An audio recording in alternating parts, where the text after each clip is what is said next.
يعني السمنه بقى، يعني الكلام على السمنه والنوم على الجنب اليمين، عايزين برضو نوضحها للساده المشاهدين. بالظبط. من احد اهم الاسباب للشخير اصلا نومك يعني الغلط. يعني انت لو نام على ظهرك اول نومك ده عاده بيبقى فيه مشاكل. انت تنام زي الرسول صلى الله عليه وسلم كده مقوصب على جنبك اليمين، او يعني عشان برضو نقول الحقيقه النوم على السيف عامه افضل بكثير للانسجه، ما بترجعش لورا، لان هو بيحصل بلع اللسان اصلا حتى بيحصل واحنا نايمين بعد الشر يعني لو حد.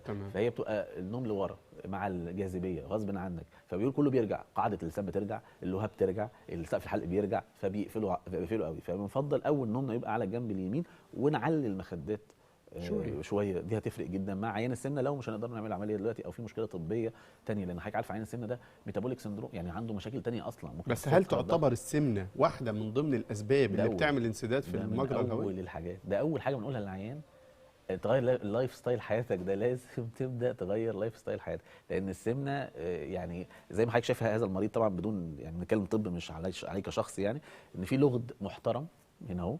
لو دخلنا هنلاقي سحب الحلق لازق في اللسان وهو صاحي اصلا مش وهو نايم، فما بالك بقى اما ينام فهيبقى كله مقفول. ودي عاده بتبقى دهون، فالدهون هي اللي عملت ترهلات، مش بس العضلات انبساط العضلات، ده هي اصلا تقيله.